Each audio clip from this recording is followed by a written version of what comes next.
안녕하세요. 남유다 이야기가 끝났습니다. 우리 이어서 북이스라엘 왕들의 이야기로 우리 함께 하겠습니다. 오늘은 여로보암입니다. 열왕기상 12장 25절부터 33절까지 읽겠습니다. 여로보암이 에브라임 산지에 세겜을 건축하고 거기서 살며 또 거기 나가서 분회를 건축하고 그의 마음에 스스로 이르기를 나라가 이제 다윗의 집으로 돌아가리로다. 만일 이 백성이 예루살렘에 있는 여호와의 성전에 제사를 드리고자 하여 올라가면 이 백성의 마음이 유다 왕 된 그들의 주 르호보암에게로 돌아가서 나를 죽이고 유다 왕 르호보암에게 돌아가리로다 하고 이에 계획하고 두 금송아지를 만들고 무리에게 말하기를 너희가 다시는 예루살렘에 올라갈 것이 없도다. 이스라엘아 이는 너희를 애굽 땅에서 인도하여 올린 너희들의 신들이라 하고 하나는 베델에 두고 하나는 단에 둔지라. 이 일이 죄가 되었으니 이는 백성들이 단에까지 가서 그 하나에게 경배함이었더라. 그가 또 상당을 짓고 레위 자손 아닌 복통 백성으로 제사장을 삼고 8째 날 곧 그달 15째 날로 절기를 정하여 유다 절기와 비슷하게 하고 제단에 올라가되 베델에서 그와 같이 행하여 그가 만든 송아지에게 제사를 드렸으며 그가 지은 산당에 제사장을 베델에서 세웠더라. 그가 자기 마음대로 정한 달 곧 8째 달 15째 날로 이스라엘 자손을 위하여 절기로 정하고 베델에 쌓은 제단에 올라가서 분향하였더라. 아멘. 우리는 지난 유다의 멸망을 보며 우리는 이것을 우리의 반면교사로 삼아야 합니다. 하나님께서는요 예언자를 보내셔서 강대국에 의존하면 너희들이 산다가 아닌 것을 강조하셨습니다.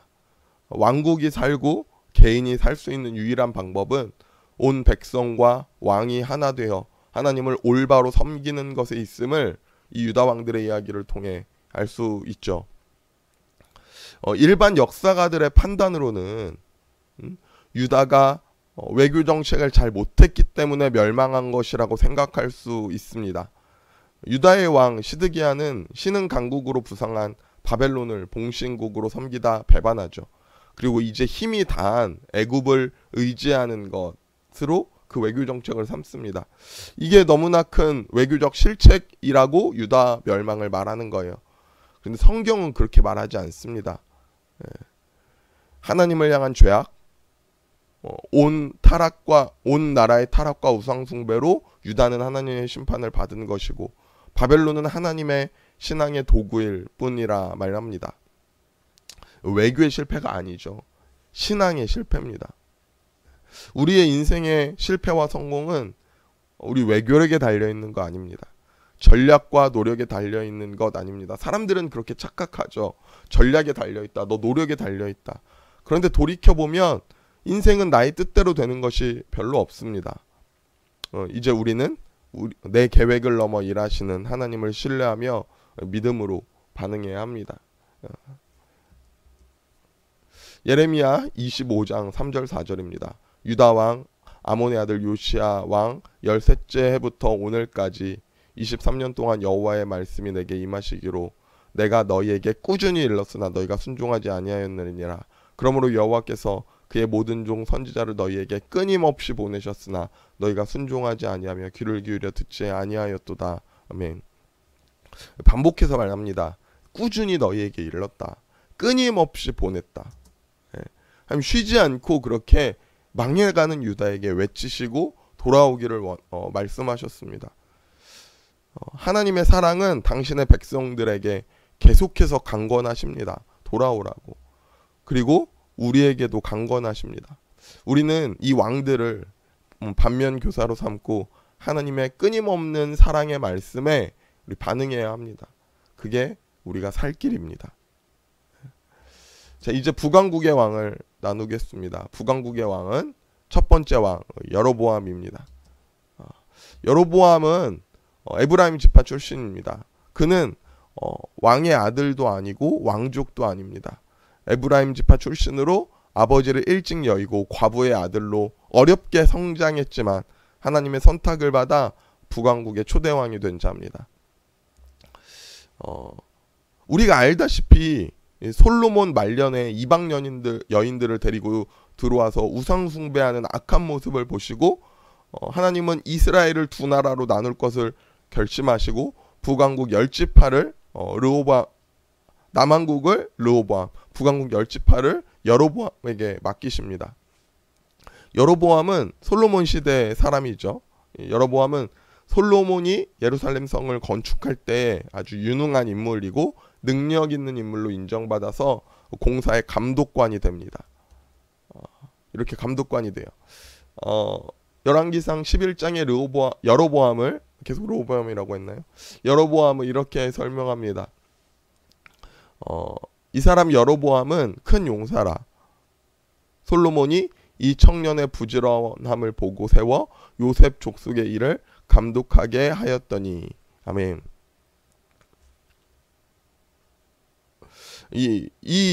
여로보암의 특징을 보면 알 수 있는 두 가지가 있죠. 이 사람은 솔로몬의 눈에 띄어 착출된 사람입니다. 첫 번째로 그는 큰 용사였고, 두 번째로 그는 부지런한 사람이었습니다. 솔로몬이 북쪽 지파에게 강제 노동을 시킵니다. 불합리하게 노역을 시켜요.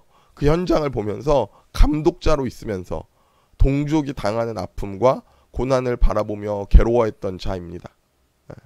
그러니까 여로보암은 솔로몬의 폭정과 강제 노역이 얼마나 부당한지 몸으로 느꼈을 거예요. 여로보암은 처음부터 자기가 왕이 되겠다는 야망이 있던 자는 아닙니다. 솔로몬이 하나님을 떠나 이방 신들을 섬기고 다윗의 길을 걸어가지 아니하자 하나님은 이스라엘을 나눌 생각을 하시죠. 하나님의 계획으로 이 솔로몬의 우상 숭배로 말미암아 이스라엘이 나눠집니다.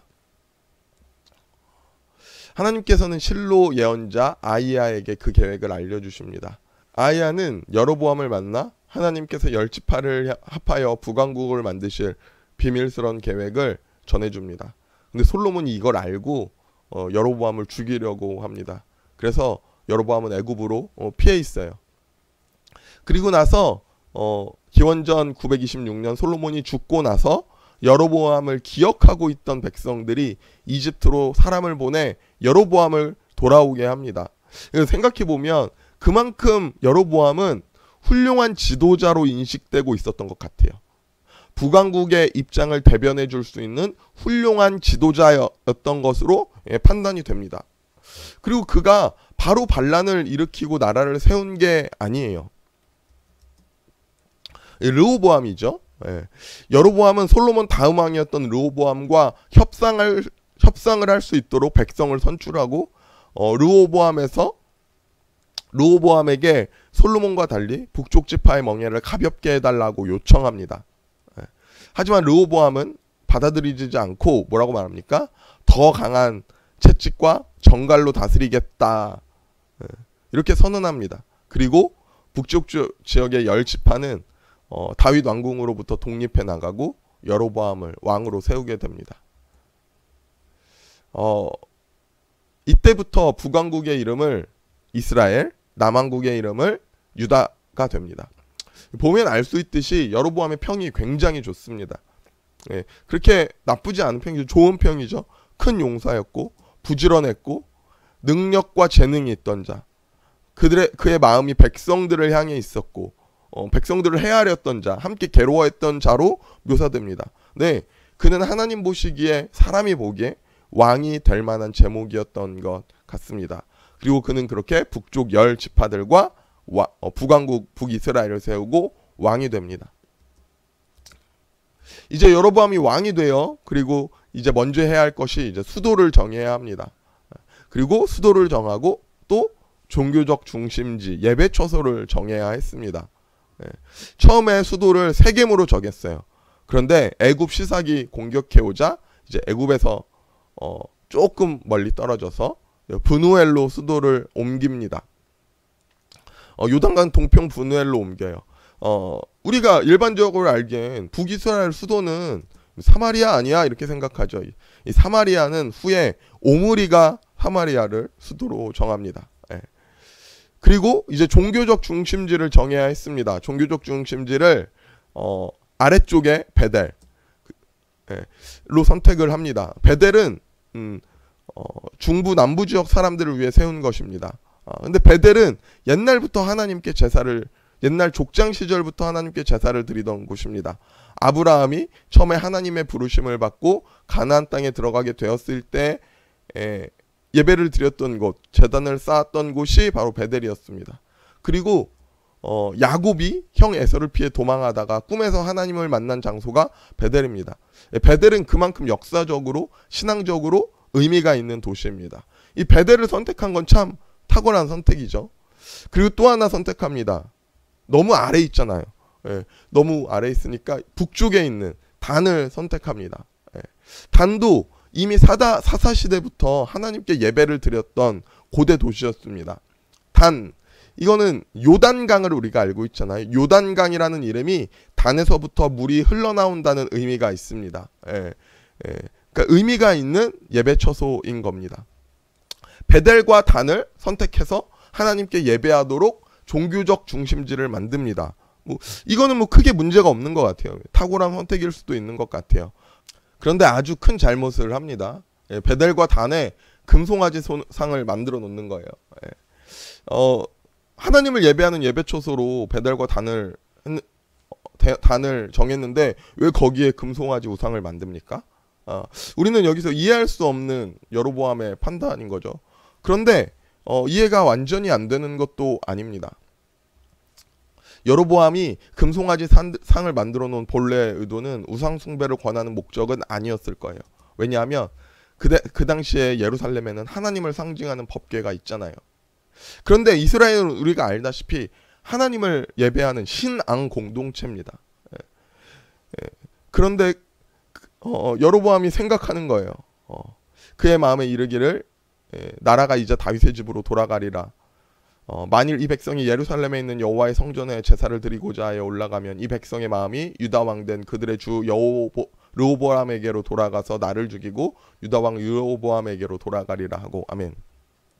그러니까 예루살렘에서 예배드린다고 예루살렘으로 돌아가면 어떡하지? 이 백성이 예배드리기 위해서 저 법궤에 있는 하나님이 계시는 예루살렘으로 간다 그러면 어떡하지? 그들이 나를 배반하지 않을까? 그러니까 여로보암은 강력한 종교적인 상징이 필요한 겁니다. 그래서 그 시대에 하나님의 능력을 상징하는 것으로 금송아지 송을 만든 거예요. 이후에 계획하고 두 금송아지를 만들고 무리에게 말하기를 너희가 다시는 예루살렘에 올라갈 것이 없도다. 이스라엘아, 너희는 애굽 땅에서 인도하여 올린 너희들의 신들이라 하고 하나는 베델에 두고 하나는 단에 둔지라. 이 일이 죄가 되었으니 이는 백성들이 단까지 가서 그 하나에게 경배함이었더라. 이걸 보면 출애굽의 우상 숭배와 같은 거죠. 출애굽에서 이스라엘이 금송아지 상을 만든 것과 같은 거죠. 결과론적으로 이 금송아지 상이 하나님을 대신하는 보이는 우상으로 숭배됩니다. 너무 이들에게 이상한 게 아니었어요. 왜냐하면 이미 주변 가나안 사람들은요 송아지 상을 우상으로 숭배하고 있었으니까요. 이것은 여로보암의 최악의 실수였고 이것으로 인해 북왕국의 출발이 우상을 숭배하는 것으로 시작됩니다. 얼마나 무지한 일입니까? 솔로몬의 우상 숭배로 북이스라엘로 떨어져 나온 건데 떨어져 나온 후에 바로 하는 게 뭐예요? 우상 숭배를 하고 있습니다. 33절 34절 여로보암이 이 일 후에도 그의 악한 길에서 떠나 돌이키지 아니하고 다시 일반 백성을 산당의 제사장으로 삼되 누구든지 자원하면 그 사람을 산당 제사장으로 삼았으므로 이 일이 여로보암의 집에 죄가 되어 그 집이 땅 위에 끊어져 멸망하게 되니라. 아멘. 무지한 일을 또 하고 있습니다. 하나님을 섬기면 어떤 백성이든 제사장이 될 수 있습니까? 하나님을 섬긴다고 하면 송아지 상을 만들어도 됩니까? 하나님은요 10계명에 새긴 우상을 만들지 말라고 하셨습니다. 그리고 그 율법을 주시며 레위인으로 제사장의 직무를 감당하게 하셨습니다. 이거 너무 기본적인 계명과 율례 아닙니까? 이것으로 말미암아 여로보암의 집에 죄가 되어 그 집이 그 땅에 끊어져 멸망하게 됩니다. 그가 나라를 세워갑니다. 그런데 그 과정에서 예배처소를 만들고 제사장을 세우는 것은 필요한 일입니다. 근데 어떻게 해요? 자기 마음대로 합니다. 자기 지혜대로 합니다. 하나님이 원하시는 것은 재능 이전에, 뛰어난 지도력 이전에, 인간의 지혜와 전략 이전에 타협 없는 신앙이고 타협 없는 중심입니다. 이게 하나님이 원하시는 거예요. 하나님이 우리에게 원하시는 것 역시 마찬가지입니다. 여러분, 우리는 하나님의 다스림을 받는 하나님의 자녀 아닙니까? 우리에게 때로는요, 일이 너무 쉬워요. 선택이 너무 쉬워요. 하나님은 우리에게 그것 원하지 않으십니다. 작은 일 하나에도 하나님의 뜻을 구하며 주의 말씀대로 하는 온전한 순종, 그것을 하나님은 우리에게 요구하십니다. 오늘 여로보암 첫 시간으로 함께 했습니다. 어떻습니까? 여로보암은 지도자가 될 만한 제목이었습니다. 여로보암은 그렇게 재능도 있었고 말씀대로 하나님의 선택을 받습니다. 하지만 그는 쉽게 그렇게 자신의 지혜대로 우상 숭배의 길로 빠져듭니다. 여러분, 우리에게 온전히 하나님 앞에 타협 없이 순종하는 순종과 하나님의 뜻을 향하는 그 믿음이 우리에게 있기를 소원합니다. 자, 오늘은 여기까지입니다. 우리 제가 기도하고 마치겠습니다. 사랑의 하나님, 감사합니다. 지금 내 지혜대로, 내 전략대로 내 것 내세우며 살았던 나의 모습임을 고백합니다. 하나님이 그렇게 가장 싫어하는 우상 숭배, 하나님이 가장 용납하지 않으셨던 그 범죄를 행하면서도 눈이 감기고 귀가 막혀서 말씀을 듣지 않고 순종하지 아니함으로 하나님보다 더 사랑하는 것, 하나님보다 내 능력 의지하며 살았던 나의 모습임을 고백합니다. 주, 우리가 말씀 앞에 그 모든 것 깨어부시고 믿음으로 하나님 앞에 반응하는 믿음의 자녀들 되게 하여 주시옵소서. 내가 너무나 쉽게 선택하고 내가 너무나 쉽게 일합니다. 하지만 우리가 주의 말씀을 내 기준의 잣대로 삼아 하나님의 뜻대로 일하며 하나님의 뜻대로 선택하는 믿음의 자녀 되게 하여 주시옵소서. 감사하며 예수님의 이름으로 기도드렸습니다. 아멘. 감사합니다. 우리 다음 시간에 만나겠습니다.